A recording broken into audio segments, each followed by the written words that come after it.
Hello, and thank you for joining me. My name is Dr. Stephen Grinstead. Today I want to talk about something to me that's been very exciting. It's taken a little over a year, but last night I got the galley print of my new book, Thank You Adversity for Yet Another Test, a body-mind-spirit approach for relieving chronic pain suffering.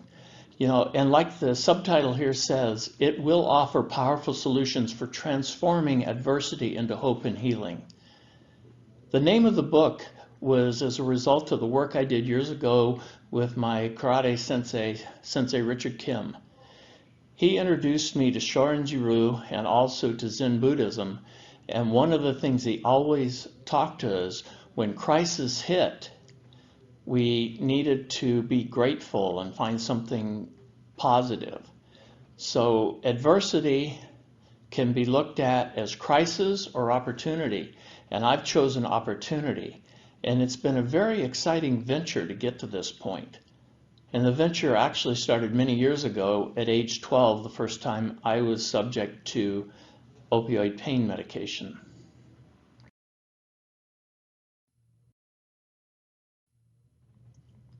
Today, we're in a really big problem in this country. A lot of people are calling it an opioid epidemic, an opioid crisis, but I'm saying it's a syndemic. And what I mean by that is it's a combination of not just abusing opioids, but also mismanaging chronic pain, an over-reliance on the traditional biomedical model, not paying attention to the coexisting mental health factors that kick in, and most importantly, not factoring in the role pre-existing trauma history plays. And I think the mark is being missed here. Everybody's looking at who is to blame for this. Why did we get here? How did we get here? But the question needs to be, what is the solution? How can we work together towards getting out of the problem and into the solution? And we do have a serious problem. A little humor break here. As you look at the cartoon on the screen, you'll notice the big line of people signing up for pills and surgery.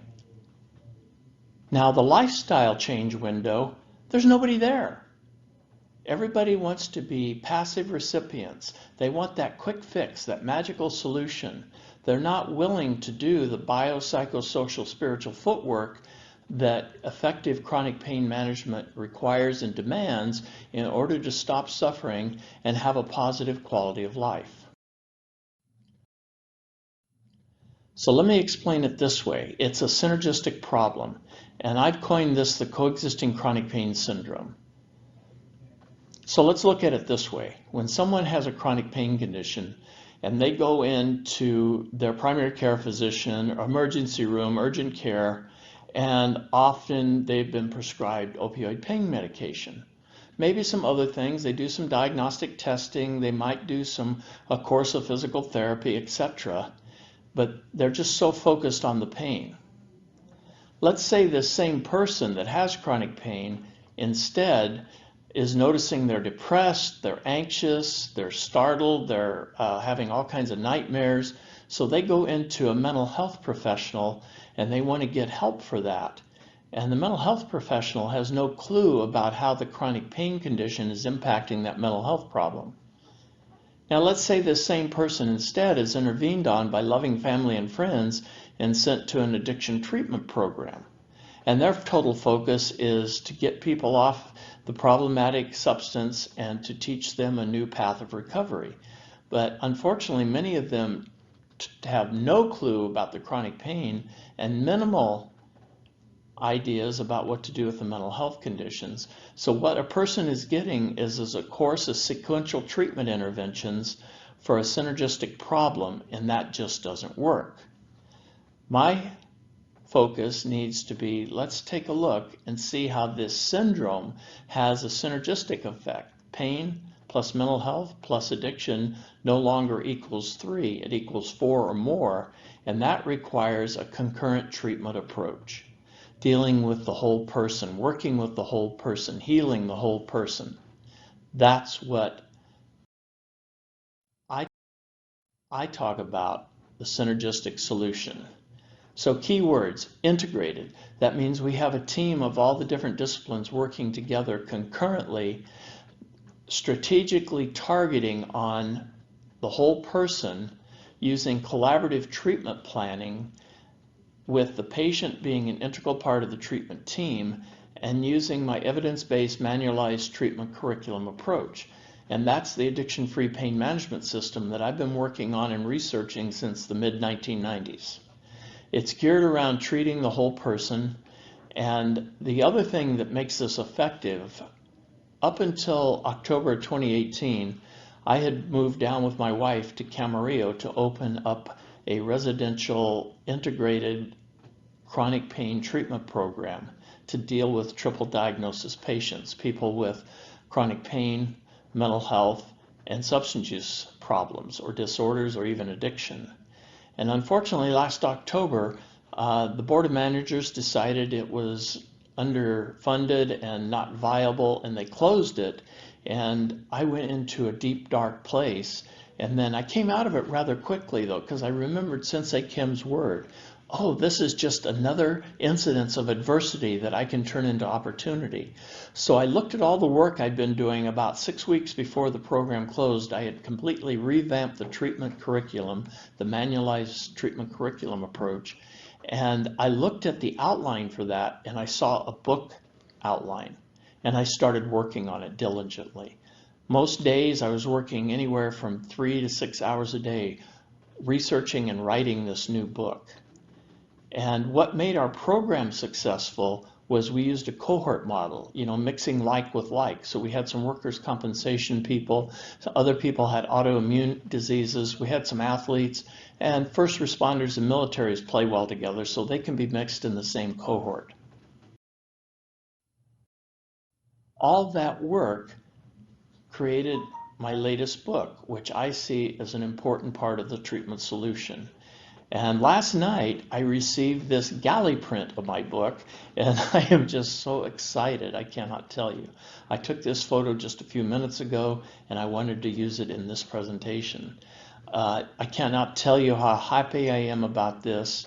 And on my website, drstevegrinstead.com, on the publications page, you can see what 12 people said about this book. I sent out to 12 different people I knew around the country and asked them to write an endorsement. And we posted those up on the website, so you can see what other people are saying about the pre-publication copy of the book. And it'll give you a good idea of how this can be applied with many different backgrounds. If you're working in the chronic pain field or addiction or mental health field, this book can be helpful. If you have loved ones who are suffering with chronic pain, this book can be helpful. There's a whole chapter about the family. And if you're someone suffering with chronic pain and want to find a new way out, this book is definitely meant for you. I believe that the solution for this synergistic problem should be a non-medication based and holistic approach. So I want to help people reevaluate their overdependence on the traditional biomedical model. Now you notice I didn't say eliminate the biomedical model, because some people may need certain medications, certain pain interventional procedures, maybe even some people might need surgeries. But I want to look at the body, mind, spirit approach, the healing the whole person, not compartmentalizing, not working on body parts. So in the physical area, there's a lot more than just the medication. There's diet, nutrition, exercise, and a lot of different ways that people need to improve the quality of their physical health. In the psychological area, there's taking a look at how their history, mental health, trauma history, and different toxic situations need to be dealt with, and how they've developed defense mechanisms that no longer work so well today. The other thing I know about people suffering with chronic pain, they tend to become isolated. I call it the chronic pain trance. They're in this deep, dark pit. They just are stuck. They can't get out. And wow, the lights are out.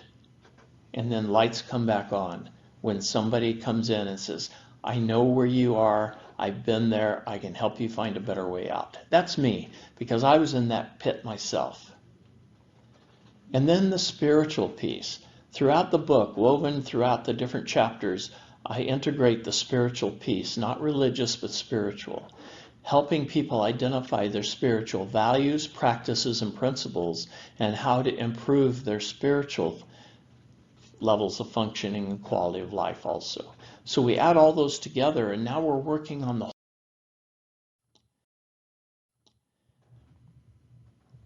And it might look a little bit like this. You know, you have the different pieces playing together.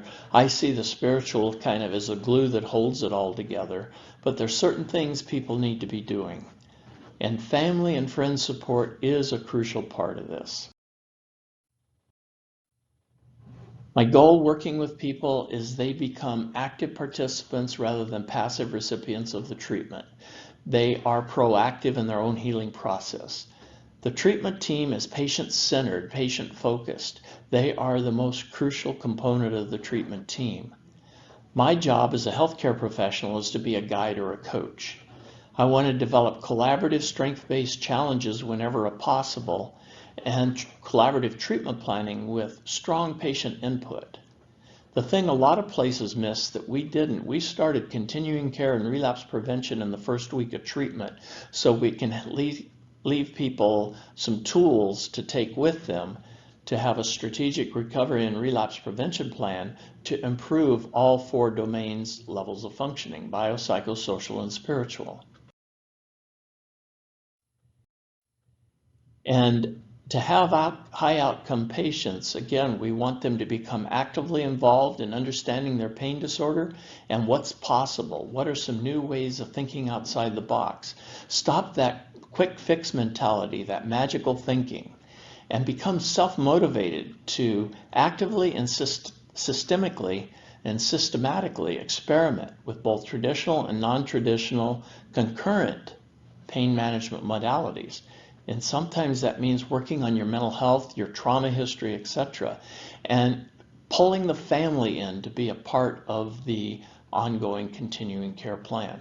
In the book, one whole chapter, chapter 5, is focused on the family, and a dear friend and colleague of mine who helped develop the spiritual and family component of our program wrote a big part of chapter 5 from her perspective of doing family workshops for over 30 years. So you're going to find some valuable tools for friends and families in that chapter.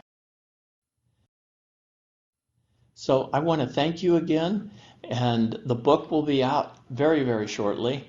And as soon as it is, I'll be getting the word out through my email blast, through social media. And if you're watching this video, I'm hoping you're watching it from my website. But if you're watching it from one of my social media pages, please, sign up for our email list on my website. Go to my website to the contact page and request to be put on the list. I really want to make a difference. I've been working with people with chronic pain and coexisting mental health and addiction problems since 1984. I've been living with my own chronic pain since 1982, and I haven't suffered with my chronic pain since about the end of 1983. So I had to develop a whole new way. Being a person in recovery from pain pills and alcohol, a year fresh in recovery when I got injured, I needed to find a new way. And my whole professional career has been researching and developing tools to help people with chronic pain and coexisting problems to have a new hope and a new way out. Again, I really want to thank you for joining me today. And as always, onward and upward with hope.